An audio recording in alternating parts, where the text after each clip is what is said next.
So here it is, Saturday the 8th of September 2018, and I'm leaving Rensselaer, New York, going through Albany and heading north to Ticonderoga to see the Fort Ticonderoga and Mount Defiance, and to me most importantly today, the Star Trek set tour.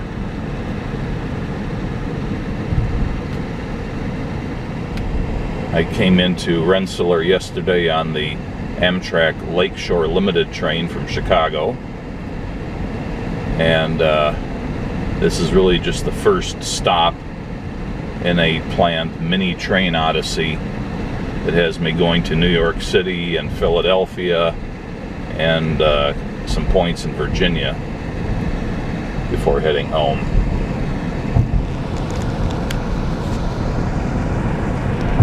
There's the Hudson River there. There's downtown Albany.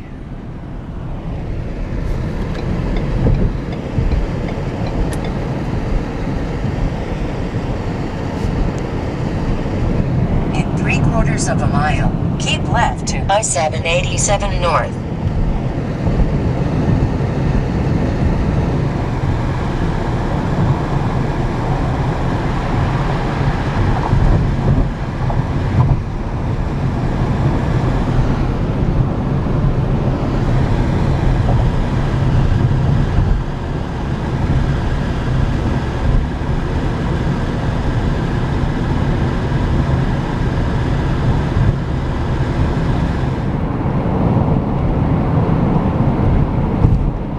In 1¼ miles, take exit 20 on the right to Route 149, then turn left.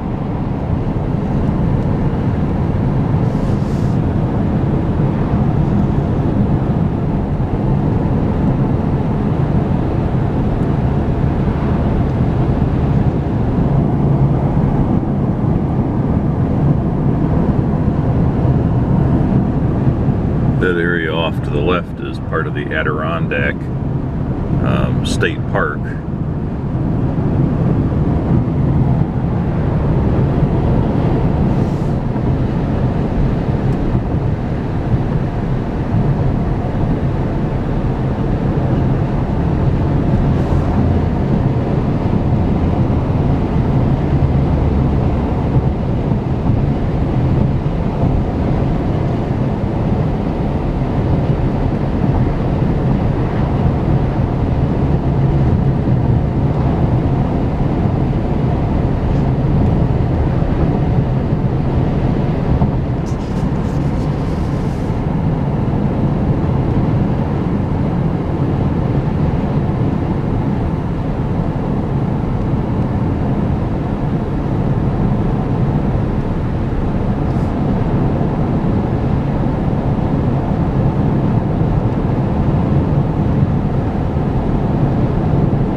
Back into Adirondack State Park again.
entering Ticonderoga.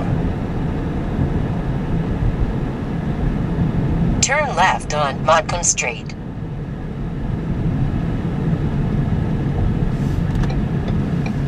That would be like Montcalm. I have no idea what the correct pronunciation is.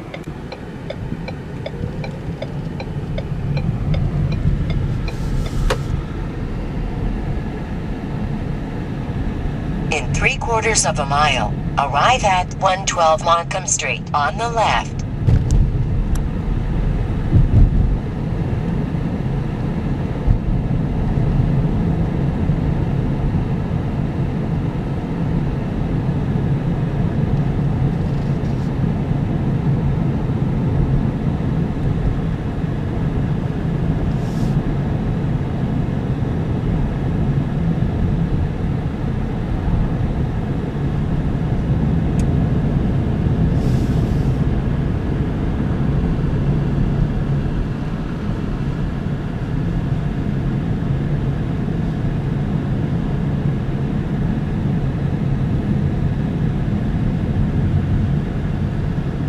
In 1/4 mile, arrive at 112 Montcalm Street on the left.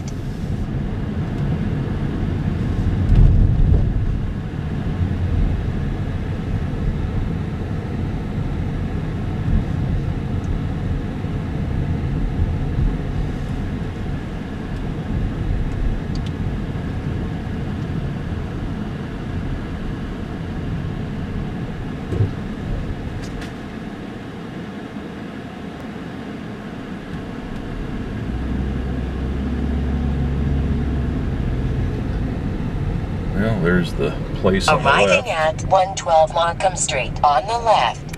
It's one of these buildings.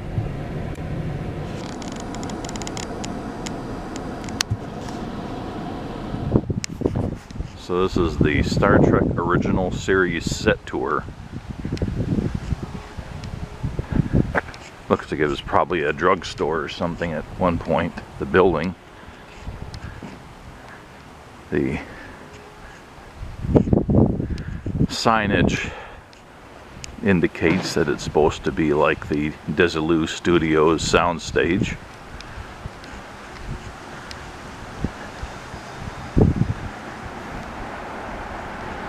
And outside you've got a little tiny pseudo mock-up of the Galileo.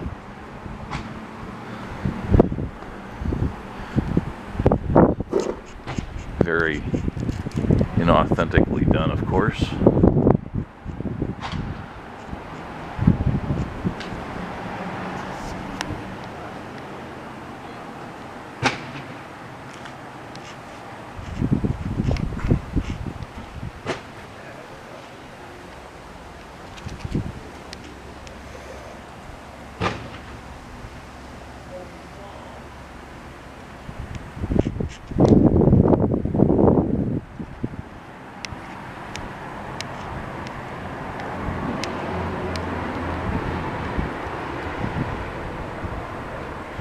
I have a tour scheduled at 10 a.m. when they open.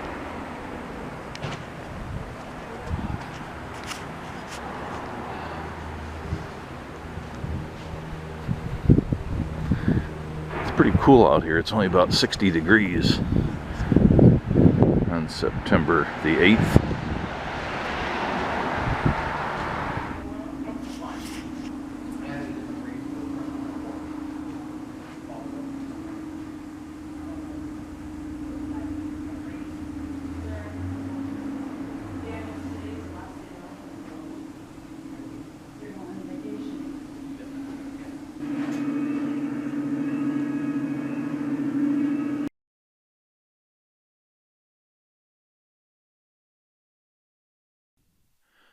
The lobby has a number of pieces of memorabilia, some authentic costumes, bits of set pieces, various set decorations, paraphernalia, some things like a camera lift from the original Desilu set, and some other prop pieces.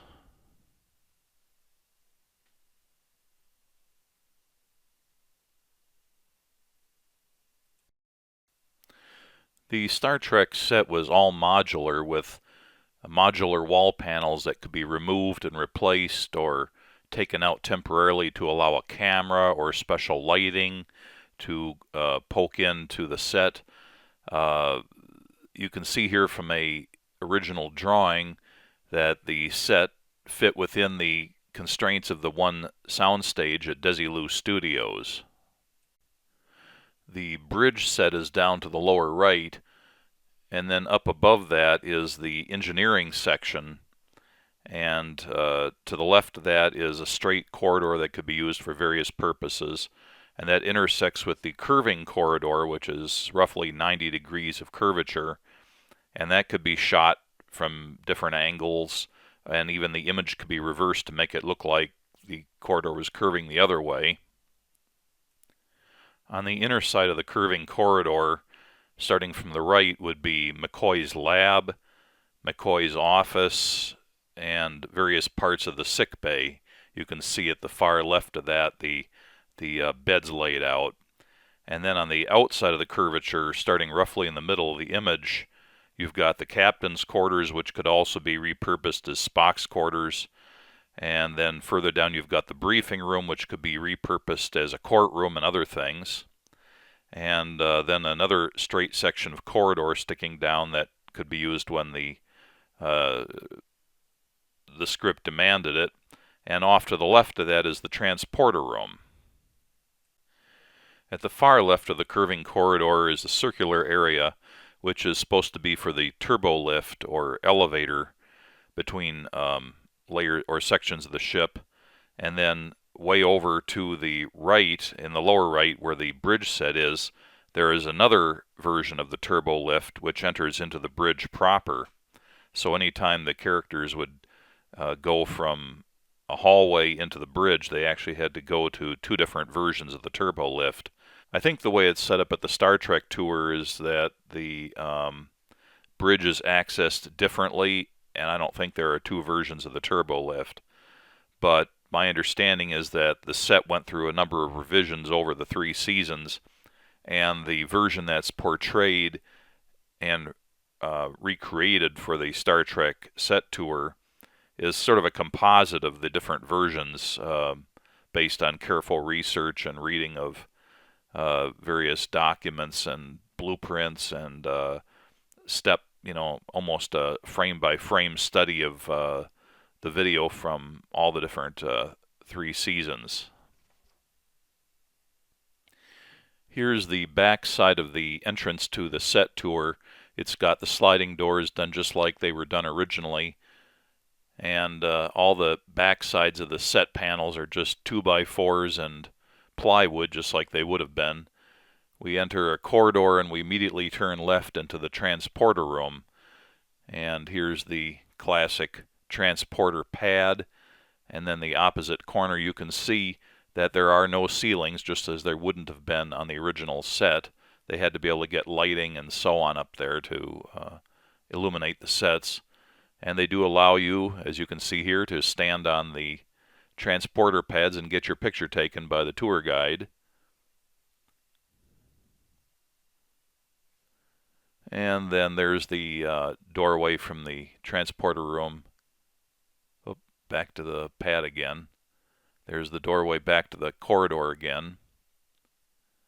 And then going back into the corridor, we intersect with the curving part of the hallway or the corridor. And once again, you can see the opportunities for getting lights and different effects in from above. They would never show that. Of course, the camera would always be at a lower angle. And various bits of paraphernalia stuck on the wall just to make it look less boring. And then we go into the sick bay here. This is the room with one examining bed. And the monitor on the wall is actually a flat screen TV that's been programmed to animate what looks like the original monitor, but on the original set that would have had a set hand or somebody standing behind it moving the sliders up and down. They can't really do that here, so they have it automated but it looks the same. And here's the room with the multiple beds in it, which are supposed to have the sensor sheets that would sense all the body parameters and display them. And then once again, you can see the actual ceiling of the building up there. And here's McCoy's office with his collection of vintage, antique surgical instruments. And then we go back out into the corridor, and here's where the side hallway opens off of it, looking back down the corridor the other direction. And once again, you can see that there's a lot of opportunities for different shots. And here's the briefing room. This got used for courtroom scenes. It got used for staff briefings. It got used as the recreation room, a number of other things. And here's a panel that was originally on the bridge until they upgraded the display to a larger one. Then they moved that panel into the briefing room. And there's Uhura's harp. I think that's Uhura's, or maybe that was Spock's. Maybe they both played it. And then you've got the 3D chess and checkers, whatever those games were. And the monitor that they rarely actually showed lit up. And once again, the ceilings are open to admit lighting. They basically just put all sorts of things into the set tour here that would have been used at various times in this room, but probably not all together.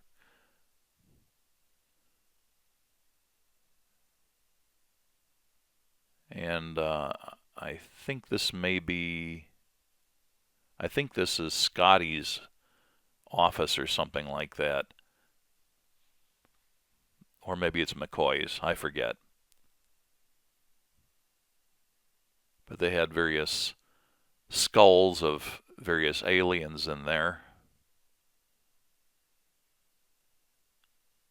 And then in some episodes, they had a decompression chamber that was also, I think, used for various other treatments. So that wouldn't have been there in every season, but they had it there in the set tour. And things like those gray panels up there were just like packing from IBM Selectric typewriters, I think, and spray painted gray. That's the way Jefferies, the set designer, did things on the very limited budget. And this is one of the executive offices based on the decorations. I don't know, this may be... No, I think this is Kirk's quarters here, the captain's quarters, with his bed and his various artifacts and things that were never explained but just shown. And here's the Jefferies tube heading over to the engineering section. Jefferies tube named after Mr. Jefferies, who did most of the set design.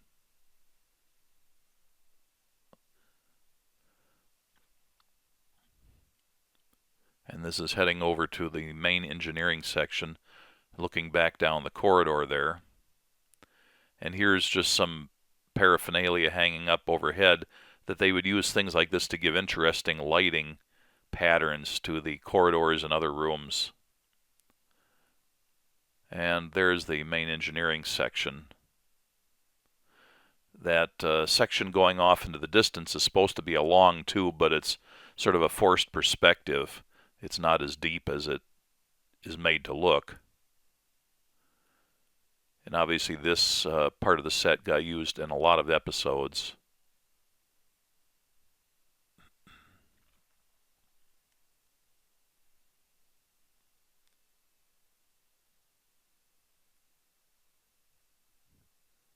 Again, just lots of little bits and pieces of things that Jefferies put together and made it look like something. And here's entering the turbo lift.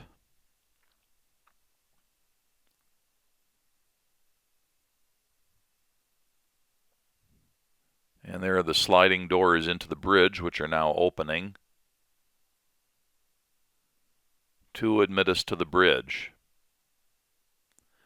the way the set would have originally been set up, you couldn't actually enter the bridge from the turbo lift, meaning you couldn't get into the turbo lift from any other direction except the bridge. So the cast members would actually enter through a panel like you can see off to the right there, which has a light in it. And then they'd just be careful not to show that angle, or if they had to, they could put in a temporary wall panel. And there's Kirk's chair. There's yours truly posing as Kirk. You're allowed to do that while the tour guide snaps some pictures. It was great being there on a tour when I was the only one, because there's no place in my pictures where any other visitor was in the frame. The bridge was, I believe, the original part of this set before they did the rest. As with the displays on the wall of the sickbay, any displays that seemed to be dynamic in the original TV show were just animated by various workers standing behind the wall panels and moving things or turning lights on and off. And they've simulated the look of it here, but obviously they can't pay a whole bunch of people to stand behind the walls, so they've taken the look of the originals and then put flat screen monitors up there, and somebody has programmed them to look just like the original displays.